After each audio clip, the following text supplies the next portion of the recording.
सूर्यवंशी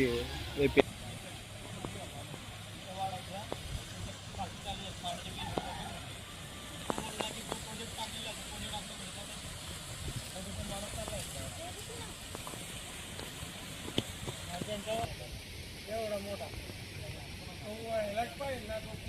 पुढे जर एवढा मोठा कार्यक्रम साधे आले का प्रवासाचे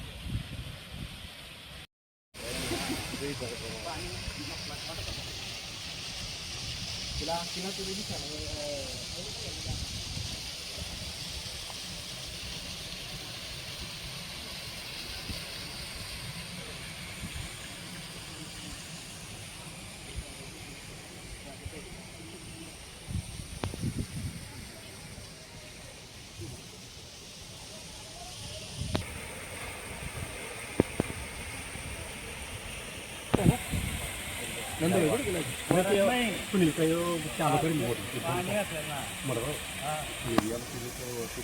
काम बनता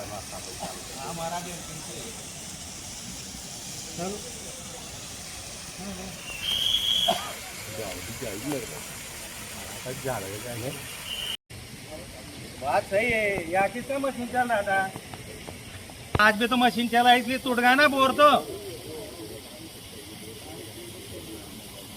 अब वैसा वो कैसे क्या टूट जाएगा? हाँ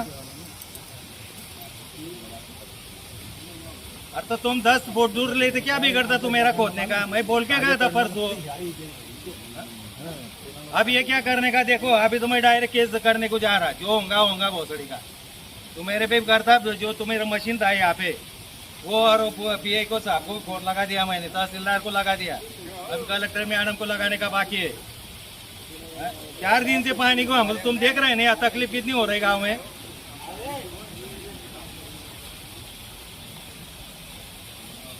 एक गावात पाणी पुरवठा होतो, त्या पंप जवळ त्यांनी खोदकाम लावताना तो पंपच त्यांनी डायरेक्ट तोडून टाकला। त्याच्यामुळे गावात पाणी पुरवठा होऊ शकत नाही। कारण 4-5 दिवसापासून पाणी पुरवठा गावातला इलेक्ट्रिक लाईन म्हणा किंवा काही कारणामुळे थोडंफार कमी जास्त होत होते। जसं आज 2 दिवसात पाणी क्लिअर झालं, परंतु त्यांनी अगदी जवळच बोरच्या जवळच त्यांनी खोदून टाकलं। त्याच्यामुळे पाणी आज गावाला मिळणार नाही। तर याची जबाबदारी शासनावर का काम करणाऱ्यावर ते सांगा।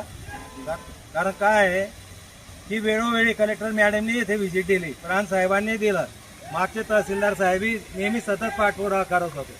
परंतु शेवटी आमच्या इथले वायरमन आहेत, वॉचमन आहे, यांनी सांगितलं की 10 फूट लांब असू द्या, व त्यांनी आरामखोरांनी ते अगदी जवळ जाऊन त्यांनी मुद्दाम बुद्धिपुरस्कार ते बोर पाडला।